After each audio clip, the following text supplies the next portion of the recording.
Sahabat Shalom, kita bertemu kembali di hari Sabat ini untuk membahas beberapa bahan tentang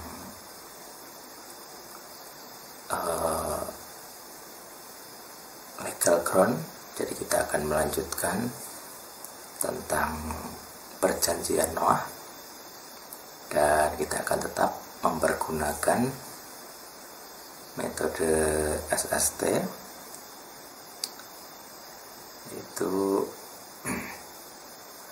semua sesuai teks. Kita akan mengulangi dari beberapa pelajaran di sebelumnya tentang legal ground. Itu ada beberapa perjanjian besar yang dituliskan, ada Adam, ada Noah, ada Sinai, ada salib, dan macam-macam gitu ya. Kita akan masuk ke bagian materi perjanjian kedua. Jadi setelah perjanjian Adam, ada perjanjian Noah. Ini ada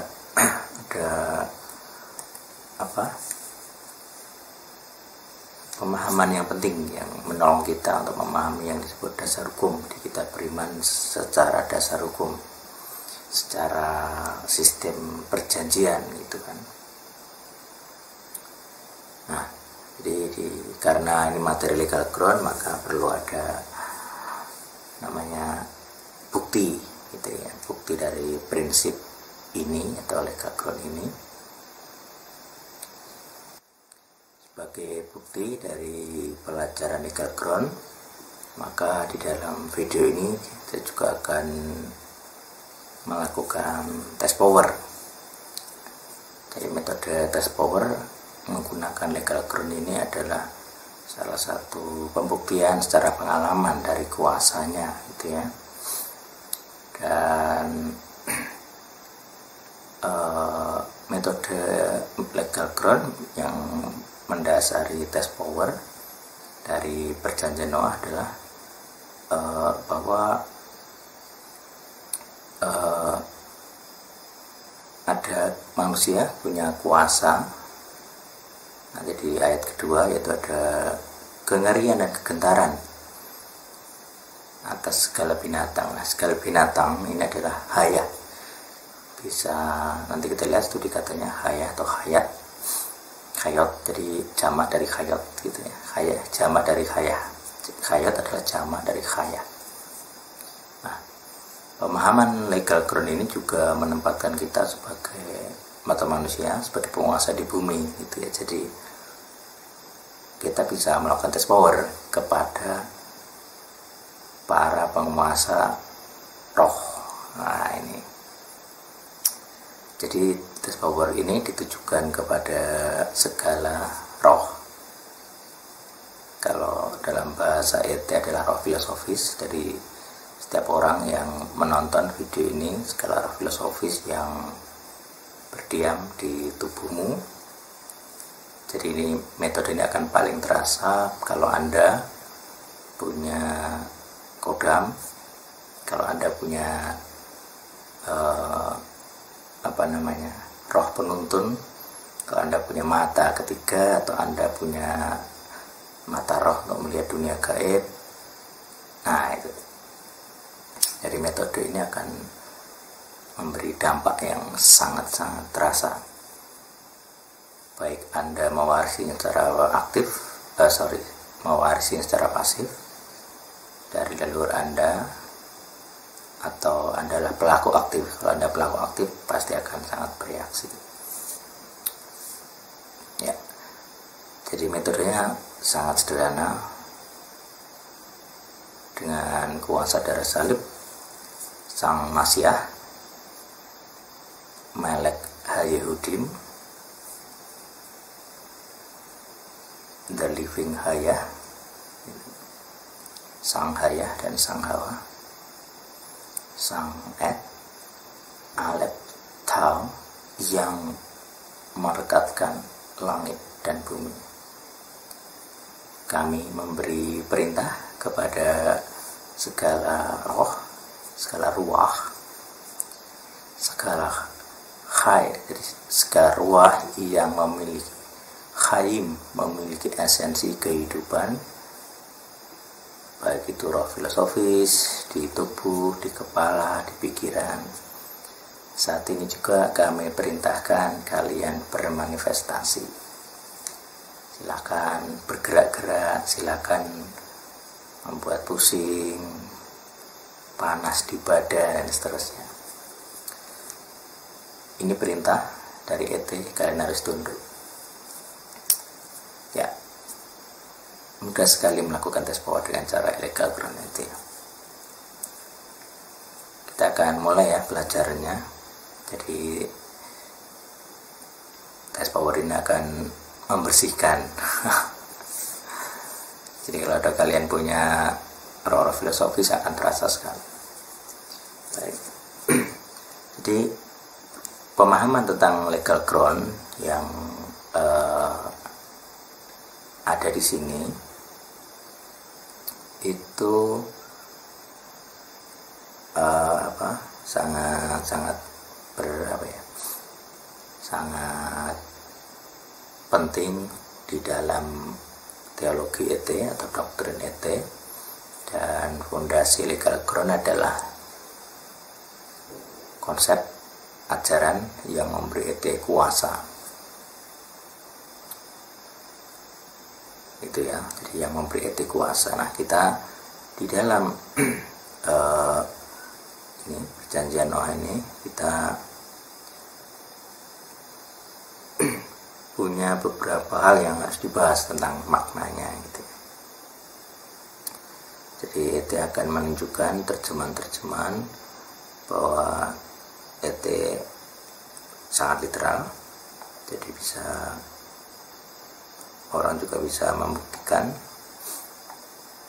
seberapa literalnya ET. Kita akan melihat dari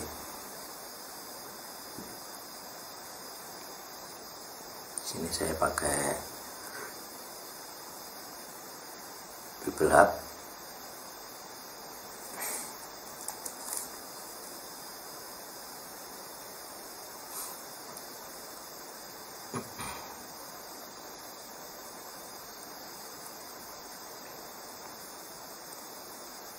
Kita buka Kejadian 9 ayat 2.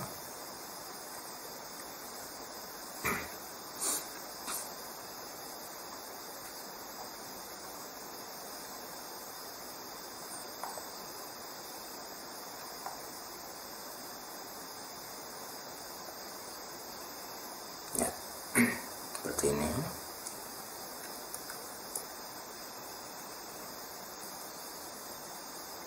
Ini si Kejadian 2 ya, tadi sudah saya singgung. Ini fear. Silakan dibuka ayatnya. Jadi kita nggak perlu cerdas, tidak perlu kumlot, tidak perlu kuliah teologi untuk paham penggunaan interlinear.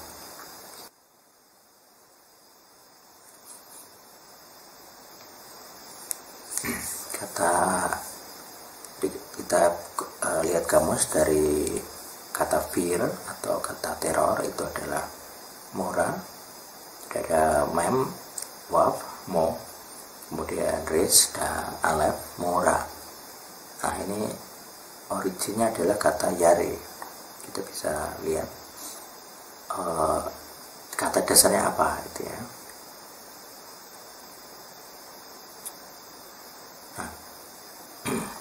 Di kata dasarnya adalah ini Yare 3372, yod, ini ada yod, kemudian ada res, ada ra. Jadi ada prefix, tadi ada tambahan mem di depan.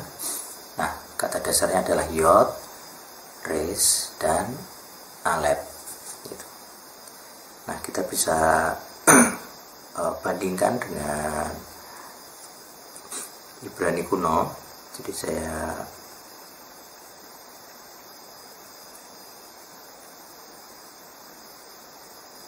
kalau kita tadi lihat kata dasarnya Yari adalah Yod, Res, Alef. Jadi kita bandingkan.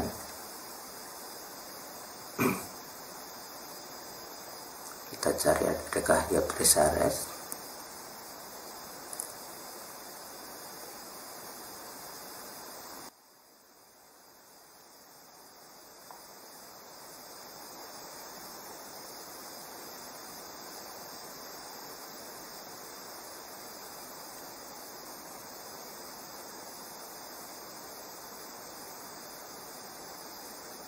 Ya, kita sudah ketemu. Jadi Yod, Res, dan Alef itu fear. Di sini maknanya adalah a flowing of the inside. Jadi kata pertama mora ya, mora yang berasal dari kata Yari, Yod, Res, Alef itu Ibrani kunonya adalah ini Yod, Res, jadi yang kayak tangan itu Yod, tangan mengepal dengan arah mendatar itu Yod. Jadi yang ini itu Yod, kemudian yang ini Res, yang tengah Res, jadi kayak gambar muka diambil dari samping. Kemudian ada Alef itu. Kalau misalnya kita pengen ngerti dari artinya, kita bisa. Jadi yang pertama Alef, kita buka, kemudian Alef, Yod, Res, Yod, nah ini.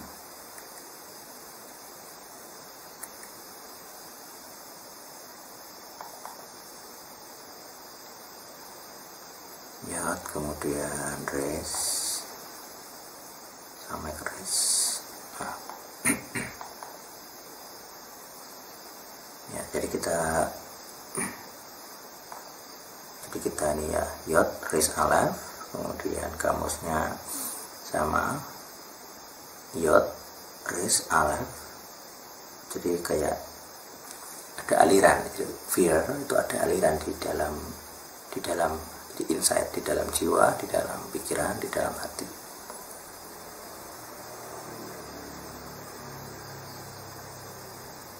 Jadi berani kulanya ada aliran di dalam hati kita, di dalam pikiran kita. Aliran apa gitu ya. Di sini ada fear, afraid, terrible, dreadful, reference, fearful. Jadi saya menerjemahkan ini sebagai kengerian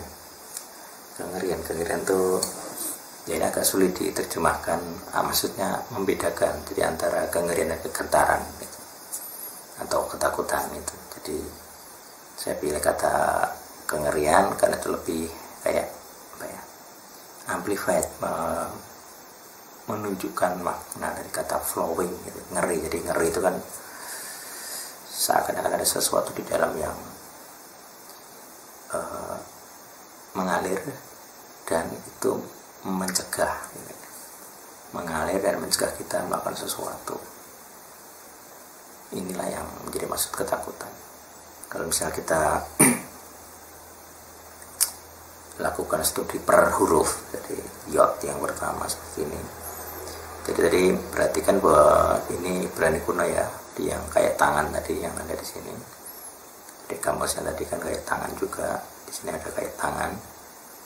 Nah ini penjelasan hurufnya seperti ini di Yod, Yod. Nah, jadi kalau di Ibrani modern seperti ini kecil. Kalau di Yunani itu iota, lebih kecil lagi. Jadi tidak ada, ini terjemahan Yunani ya, Yunani BB, tidak ada iota pun dari hukum Taurat akan batal. Padahal hukum Taurat itu tidak ditulis dalam bahasa Ibrani aslinya. Jadi apakah teks itu mengacu ke Septuaginta, terjemahan Yunani dari PL, atau itu adalah bentuk terjemahan dari Yod. huruf terkecil karena paling kecil dalam huruf-huruf Yunani. Tapi kalau di dalam hurufnya ini adalah jelas. Kalau dalam Ibrani memang sangat kecil, jadi dia separuh dari baris, kemudian hanya kayak titik gitu ya, seperti ini. Sedangkan dulu itu lebih besar. Tuh. Nah, ada juga versi lain yang tentang bahas iota itu, dia sebenarnya kalau dalam nanti kalau bahas Aram atau bahas Ibrani itu kerayah gitu, di kerayah itu kayak semacam bukan huruf ya, itu kayak tanda baca atau tanda, jadi variasi dari huruf gitu. Ada kayak kuasan kecil itu kerayah tanda. Nah, ini Middle Hebrew, jadi ada dalam Silver Scroll juga. Nah, ini Early Hebrew, jadi tangan. Pictograph of arm and close hand, jadi arm ada lengan dan ini kayak seperti ini. Nah, ini yep. Dia punya makna adalah work, bekerja, melempar, membuat, memuji. Jadi kata yod ini punya jadi satu huruf menjadi kata, itu maksud saya. Satu huruf yod itu bermakna work, bekerja, trau, melempar, make, membuat, praise, memuji. Diperhatikan trau, dinamisme, jadi melempar suatu, tidak ada gerakan. Jadi konsep gerakannya sudah ada kerja, ada melempar, ada membuat, jadi aktif membuat sesuatu. Kemudian makna yang kedua adalah raise. Raise ini muka manusia. Jadi Early Hebrew dia punya ini tampilan samping, jadi kayak muka samping dari manusia. Makin lama dia makin simbolik sampai ke modern Hebrew. Kemudian pictograph berarti head of man, kepala manusia. Maknanya bisa kepala, bisa pertama, bisa top, paling tinggi, jadi paling puncak gitu ya. Bisa awal, the beginning. Itu. Kemudian Aleph ini apa nih? Oh, sorry.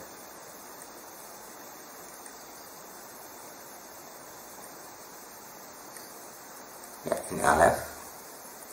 Ini modern Hebrew, ini Qumran, ini Phoenicia, ini Ancient Hebrew atau Ibrani kuno. Dia oxhead, kepala ox. Ox itu bisa sapi, bisa kerbau. Kemudian meaning to power, kuasa, otoritas dan kekuatan, strength. Nah, di sini ada L. Nah, itu Tuhan. Jadi ada maknanya kalau kita runut kepada makna ini. Jadi yod itu dinamisme bekerja, dinamisme melempar, itu bisa. Kemudian ris pertama, awal, kepala, kepala juga bisa, kata awal juga bisa, top itu tertinggi bisa, beginning awal bisa. Kemudian Aleph itu the mighty, kuasa. Itu. Jadi fear, pemahaman dalam, atau tadi saya menerjemahkan ngeri ya, kengerian. Kengerian ini kalau diambil maknanya adalah yare dalam bahasa Ibrani sebagai akar kata adalah sesuatu yang mengalir karena ada work, melempar. Jadi kata flowing, mengalir di sini itu berasal dari yodnya, melempar gitu. Kemudian res itu yang pertama. Jadi aliran yang pertama. Kemudian ada Aleph. Di sini ada Aleph. Aleph ini kuat, itu kan terjemahannya atau artinya. Makanya di sini ada kata referensi. Nah, referensi itu acuan. Di dalam kata yare itu kita bisa memaknainya sebagai flowing, aliran yod yang bergerak, tangan bergerak. Jadi tangan. Jadi kalau misalnya ada ya ilustrasi di kitab suci, tangan Tuhan merendah segala yang baik-baik kita, atau tangan Tuhan bekerja. Nah itu maksudnya adalah yod ini. Jadi tangan Tuhan bekerja itu jelas sekali, malah ada kata yodnya, karena yod itu berarti bekerja gitu. Jadi bahasa Ibrani itu enak sekali. Jadi, tangan ini bekerja, tangan. Jadi kalau ada kata tangan itu maksudnya bekerja, yod. Bekerja terarah. Jadi kalau jika mukanya kan terarah ke alef, bekerja terarah ke alef, bekerja di awal atau yang terutama dan kuat. Itu. Nah, dia memberi makna seperti di kamus ini, a flowing of the inside. Jadi di dalam hati ketika ada kengerian itu ada alirannya, ada worknya, ada tangan yang bekerja. Jadi kalau membahas perjanjian Noah ini, jadi kengerian itu dibawa oleh manusia kepada apa? Kepada khayah, kepada para binatang itu. Jadi di sini ada ini khayah, jamaknya khayat atau khayot. Jadi kita bisa buka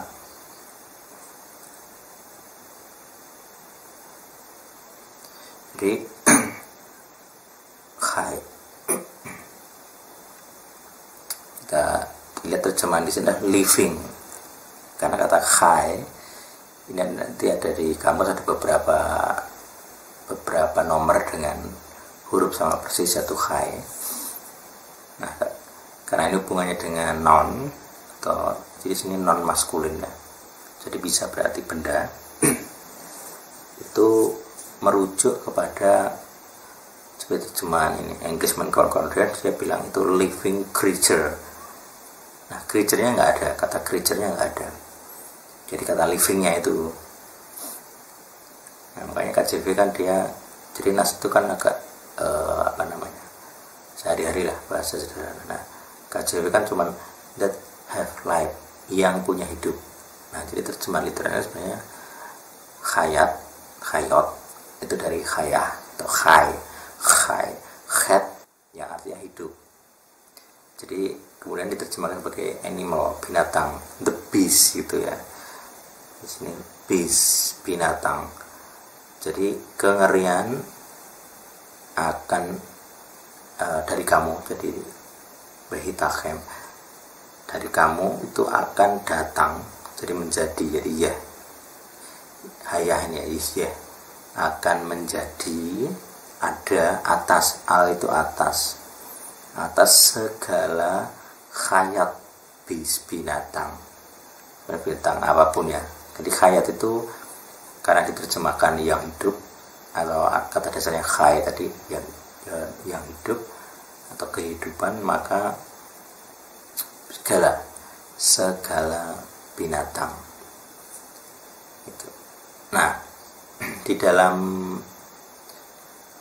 ini segala binatang di atas daratannya haaretz.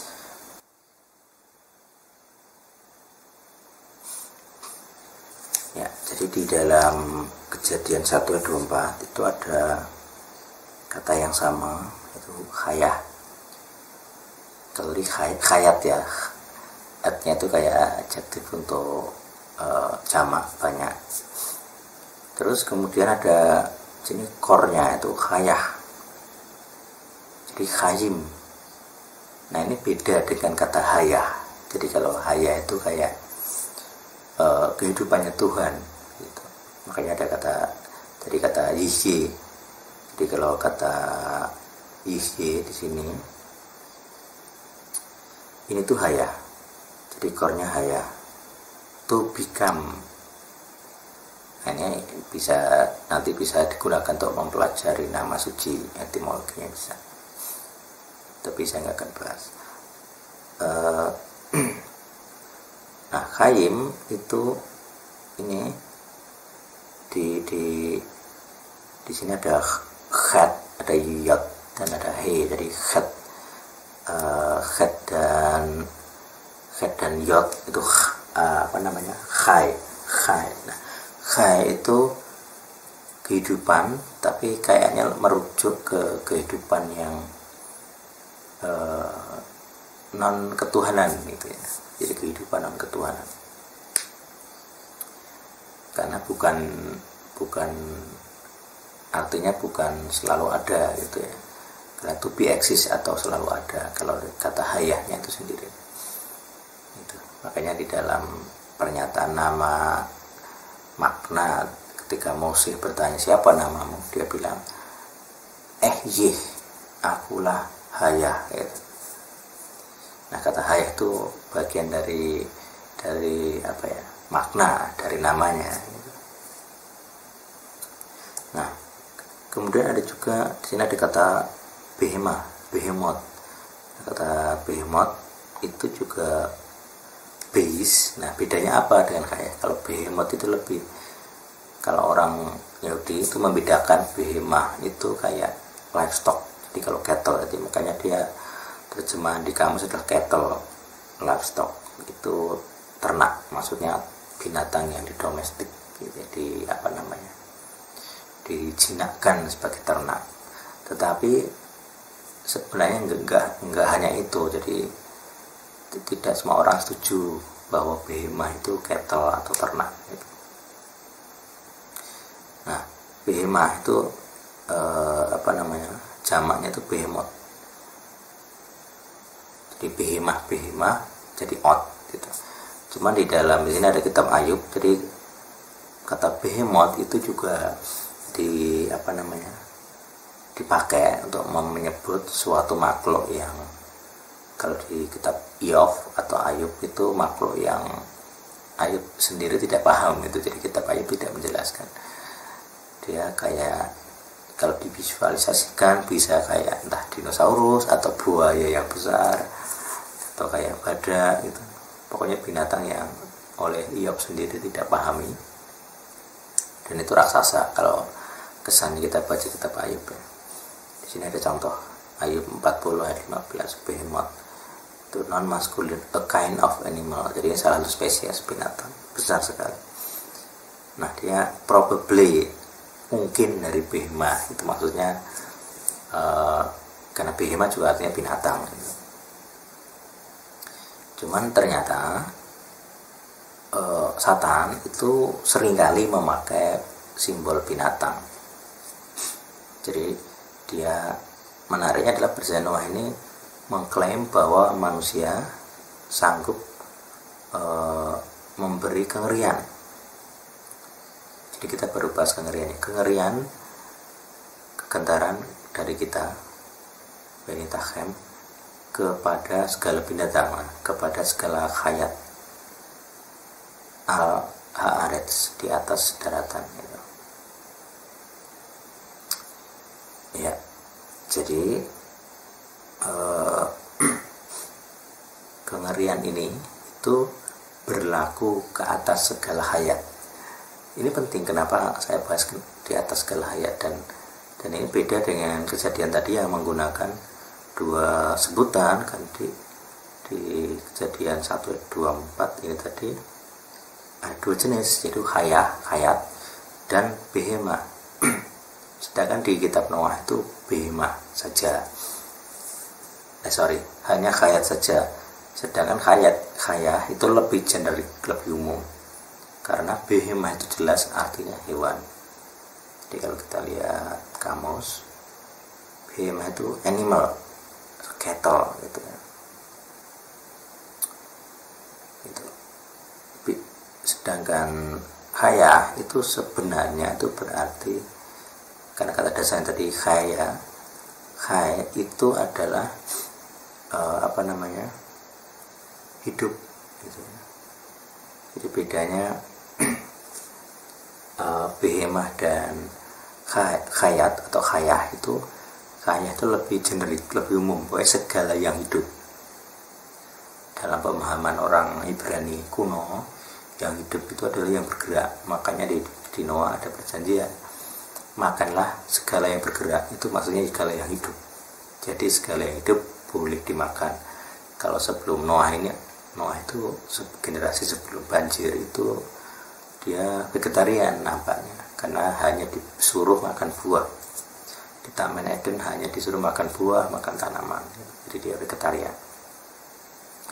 Tapi sudah banjir Noah, dia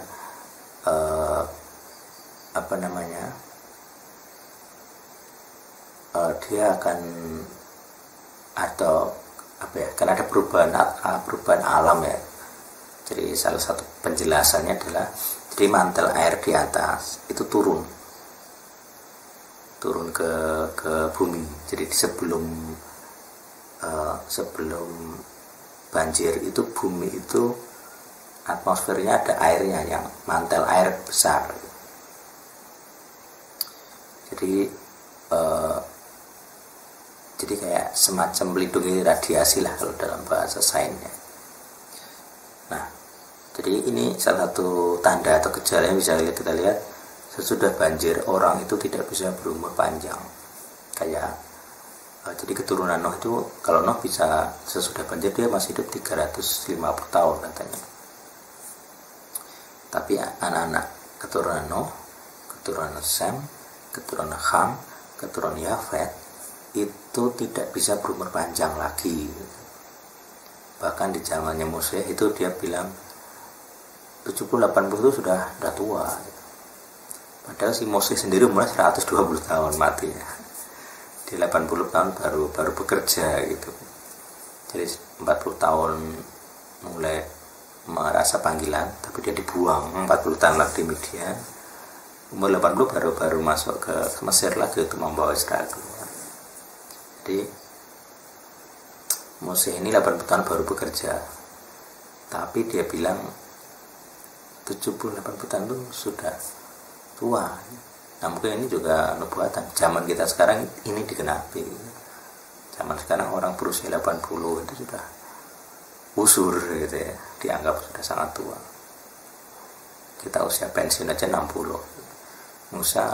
Mose 80 baru bekerja mengeluarkan Israel. Sampai bekerja lagi 40 tahun ke depan, sampai 120 tahun.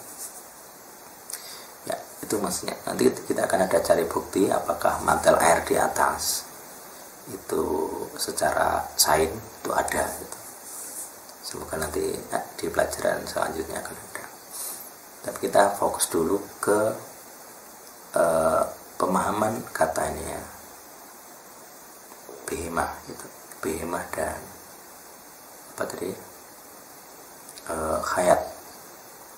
Nah di sini ada khayatnya ini yang menarik. Jadi salah satu pemahaman legal groundnya adalah bahwa manusia itu sanggup memberi kengerian dan kegentaran. Kengerian dan kegentaran. Gitu. Jadi kita baru bahas kengeriannya. Jadi ada aliran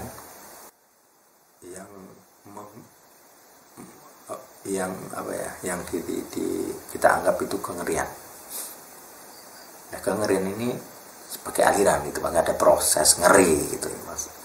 Kayaknya masih seperti itu. Jadi kalau orang merasa ngeri itu ada proses di dalam hati, mengalir. Nah mengalir ini makanya kadang kengerian itu menular gitu. Karena ada alirannya, aliran personal, aliran psikologis gitu ya mungkin. Jadi dalam suatu komunitas, satu orang takut, satu komunitas bisa sama-sama takut. Makanya kalau orang Israel perang, yang takut tidak boleh pergi. Kamu baru nikah nggak boleh ikut, gitu. Penakut nggak boleh. Gitu. Jadi kalau ada tentara yang penakut, dia di diskors, jangan perang dulu, rehabilitasi dulu. Misalnya ada, kalau orang perang ya, tentara itu ada namanya post traumatic syndrome. gitu. Jadi habis perang mungkin dia melihat darah, banyak orang mati, teman-temannya mati, itu ada traumatik, ada sindrom trauma di dalam jiwa. Itu ketakutan, di tentara yang ketakutan. Jadi mereka nggak boleh perang dulu, harus direhab dulu.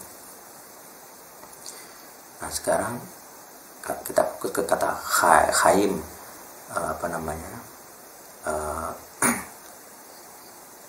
ketakutan, kehidupan gitu di sini. Jadi kata khay itu living, adjective life, sifat gitu ya, sifat gitu. Bisa diterjemahkan peace tapi juga living. Nah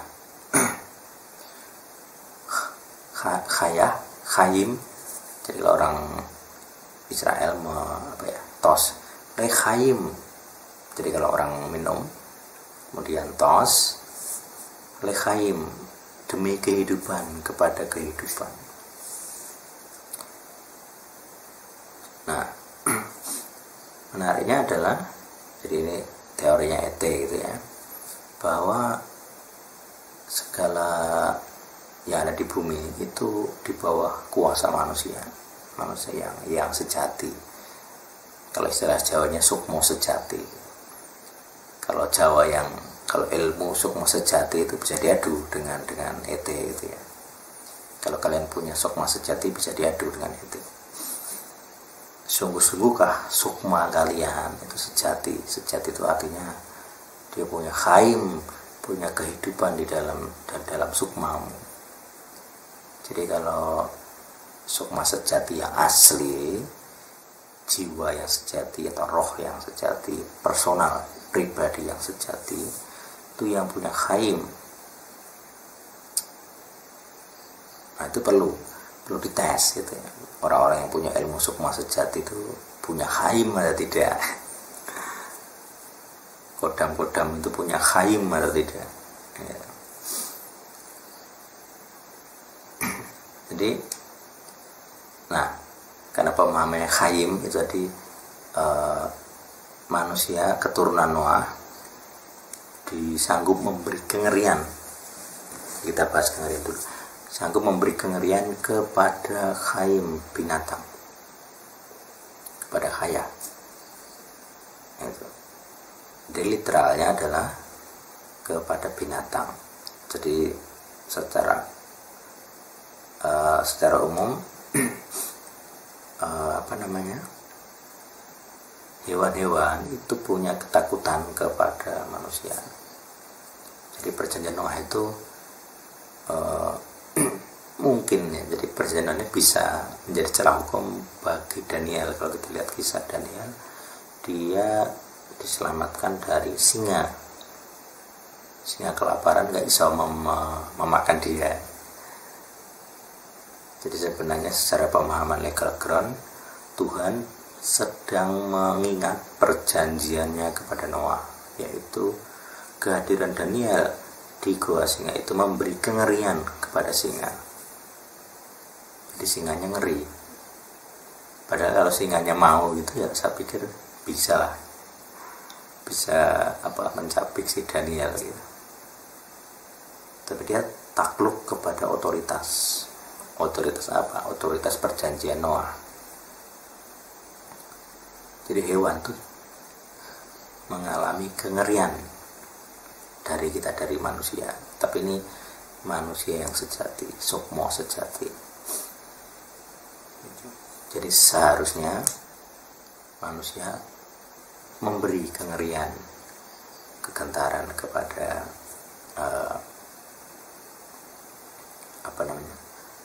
hewan-hewan, real hewan gitu. Jadi konsepnya begitu. Jadi sebenarnya teknologi terutama untuk menjinakkan hewan itu berasal dari perintah ini. Jadi hewan-hewan itu ngeri, jinak kepada manusia. Jadi segala jenis penjinakan hewan yang kita lakukan sampai saat ini, misalnya kayak anjing itu kan dari anjing liar atau dari serigala dijinakkan ya. Ayam itu juga liar, kucing liar ya. Jadi segala ternak kita, behemah dari cattle, livestock, itu juga awalnya hewan liar, manusia menjinakkan. Kemudian kita punya keahlian gitu ya. Misalnya kalau orang anjing gitu ya, anjing tuh jadi misalnya lomba binatang. Mereka dimanipulasi oleh manusia, tunduk kepada manusia. Jadi kayak kalau merpati gitu supaya bisa adu cepat terbang, mereka kan setia. Jadi manusia diberi akal, punya akal karena perjanjian Noah ini. Jadi manusia punya kuasa atas binatang. Jadi si burung merpati sebagai makhluk setia, istrinya dipegang, pasangan betinanya dipegang, atau sebaliknya di jauh di sana, maka pasangannya itu dilepas dari jauh, pasti akan mencari pasangannya. Jadi suaminya cepet jantan akan cari betinanya, atau sebaliknya. Itu. Jadi itu cara manusia memanipulasi. Atau kadang ada anjing, supaya cepat itu dia lomba balap anjing, dia dikasih makanan. Jadi pemicunya dari balapan adalah masing-masing anjing itu sedang mengejar makanan yang berjalan cepat di depannya. Itu cara untuk menaklukkan hewan. Dengan hewan-hewan liar, harimau berbisa, kita sudah banyak sekali menaklukkan gitu. Kalau secara fisik kita bisa kalah dengan harimau, tembak aja dengan bius gitu. Jadi itu kita punya teknologi untuk itu gitu. Tetapi juga tanpa itu pun sebenarnya dari perjanjian Noah ini ada. Jadi kalau dari sukma sejati ya, jadi dengan pemikiran, kalau pikiran kita berkuasa, maka kita bisa mengklaim kekuasaan ini. Tapi ini hanya mungkin kalau pikiran kita bersih, artinya pikiran kita bersih dari roh-roh parasit. Jadi kalau di dalam pikiran kita masih ada parasit, kita kesulitan mengklaim, kita kehilangan dasar hukum. Jadi kita tidak bisa membawa pembelaan kita di hadapan sidang Dewan Ilahi atau sidang Dewan Elohim di atas sana. Jadi ada Elohim Tuhan, ada 12 atau 24 tua-tua, ada sidangnya. Jadi sama seperti Iyob atau Ayub itu di sidang, itu ada sidang di langit sana. Nah, kita bisa mengklaim tentang kuasa, kengerian yang bisa kita timbulkan dengan pikiran kita. Makanya saya bilang di sukma sejati.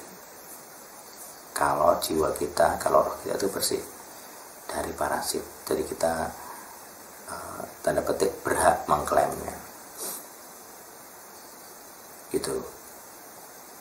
Nah, di ayat ini kalau diperluas, karena tadi kita bahasnya adalah khai atau khaim, kehidupan, maka roh. Jadi ini kalau kita bicara dunia gaib ya, teori itu adalah kita punya kuasa atas khaim, nggak hanya binatang dalam arti binatang yang berdaging fisik gitu ya, tapi juga binatang yang berupa roh. Maksud saya adalah bahwa setan, hasatan, musuhnya Elohim itu sering mengklaim dirinya sebagai binatang. Satan ketika menggoda di Eden itu dia memakai binatang, ular. Jadi dia behemah, dia khayat. Jadi dengan konsep ini berarti kita bisa mendakwa Satan karena dia memakai wujud behemah dan khayat, maka kita bisa memberi mereka kengerian. Jadi setan bisa merasakan kengerian kalau jiwa kita, kalau roh kita itu clean, bersih, kados, kudus. Kalau kita bersih, dari roh parasit di dalam diri kita, tubuh kita bersih, jiwa kita bersih, roh kita bersih, pikiran kita bersih. Jadi roh filosofis di dalam pikiran kita dibersihkan. Kita bisa mengklaim hak legal ground dari perjanjian Noah, yaitu kita bisa memberi perintah, kita bisa memberi kengerian, mendatangkan kengerian ke atas Haya, ke atas Behemoth. Jadi kita akan lihat dulu bukti bahwa Satan itu sering memakai simbol binatang. Tadi sudah ada ular ya. Kemudian kalau misalnya kita lihat beragam mitologi, jadi kalau misalnya kita cari mitologi dunia, jadi makhluk makhluk roh, jadi kita bisa cari misalnya gitu, naga, dragon in myth, nah, atau mitologi serah creature myth. Dia ada banyak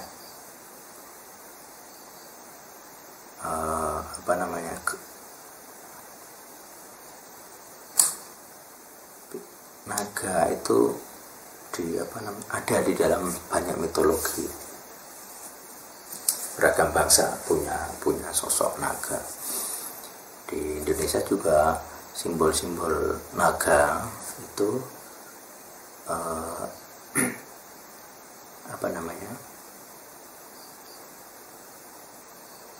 dianggap makhluk gaib gitu. Misalnya di Jawa, kalau misalnya kita bicara seperti ini,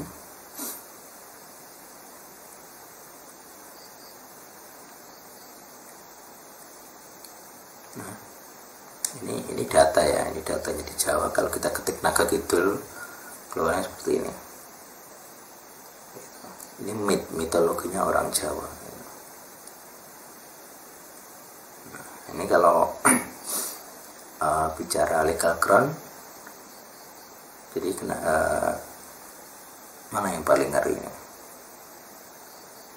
Nah, ini ada naga-naga juga. Ini harimau Krojo, misalnya. Ini ada simbol naganya. Jadi naga laut. Nah, mitologi naga laut juga ada di Cina. Cina punya banyak simbol mitologi seperti itu. Di Jawa misalnya, kalau dari entah ini murni Jawa atau impor dari India, tapi juga ada makhluk-makhluk yang simbolnya naga gitu. Nah, pokoknya itulah. Jadi animal. Kemudian di sosok-sosok penyembahan dalam agama-agama juga banyak memakai simbol binatang. Jadi Behemoth. Nah, kalau misalnya dalam satanisme, ini kita bicara satanisme Behemoth. Nah, ini mereka juga menggunakan simbol Behemoth. Perhatikan ini satanisme semua. Ini Baphomet, ini ada termasuk aliran musik. Nah, ini Behemoth. Ini bahasa Ibrani, Behemoth itu bahasa Ibrani. Aliran musik dengan yang menyebut diri mereka Behemoth gitu. Nah, gitu. Ini kategorinya. Kalau misalnya kita bicara Baphomet, ini ada Mr. P-nya, dia ular. Jadi kayak simbol WHO atau simbol, ya pokoknya salah satu penggambarannya itu kesembuhan gitu. Itu Palus. Kemudian ada anak kecil yang perhatikan, ini tangan atas, tangan kiri, itu ada yang bilang itu dualisme, jadi isme atau konsep tentang dualisme. Jadi ada beberapa dari yang lingkaran, gelap terang gitu dan seterusnya. Jadi kita bicara mereka mereka yang menyebut diri ya, ini mereka sendiri mengklaim satanisme gitu.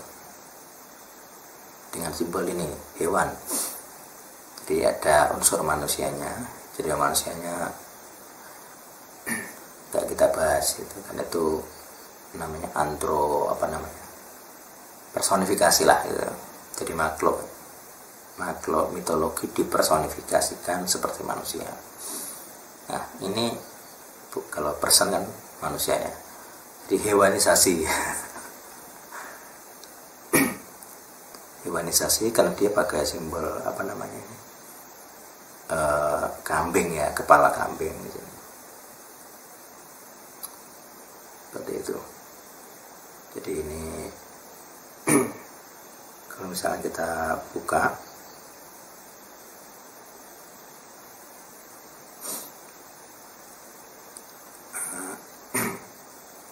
ya, jadi ada kata Baphomet.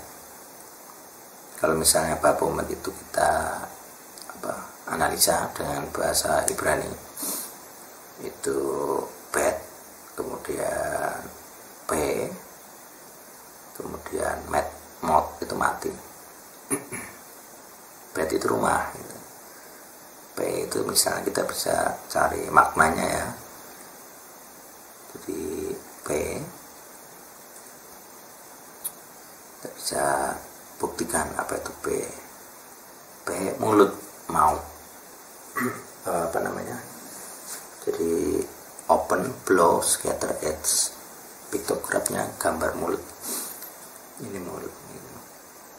Jadi Baphomet itu ada bed, ada rumah, ada P mulut, kemudian ada mati gitu. Rumah yang mulutnya adalah maut. Gitu. Itu analisa saja. Kalau kata Baphomet itu adalah kata yang diambil dari bahasa Ibrani. Kalau seandainya itu sama dengan kata behemoth tadi, jadi kalau satanisme behemoth dia memakai simbol ini, behemoth itu namanya jelas behemoth.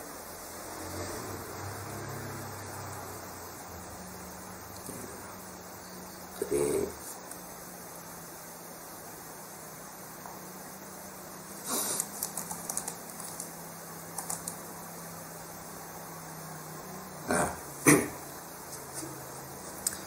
seperti tadi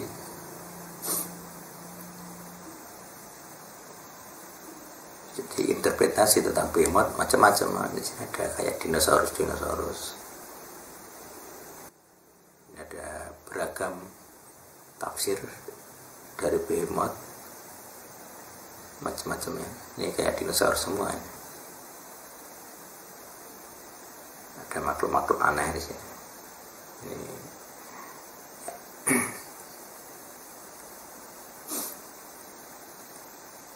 karena memang nggak ada yang tahu yang dilihat Ayub ini seperti apa, wujud visualisasinya nggak ada, cuma disebut sebagai behemoth.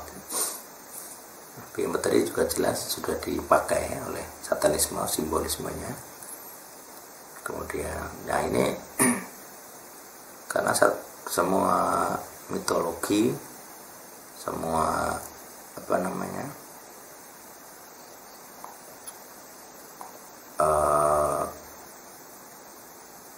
gambar-gambar ini memakai, kita lihat ada simbol hewan gitu. Dalam sosok yang disembah dalam agama juga seringkali pakai simbol hewan. Jadi seberapa kuatnya simbol itu, kemudian karena simbol hewannya itu ya, kita bandingkan dengan ini hewan living creature di Genesis 1:24 dan juga Jadi di ini ya, Genesis 92 atau Kejadian 92. Nah, teorinya adalah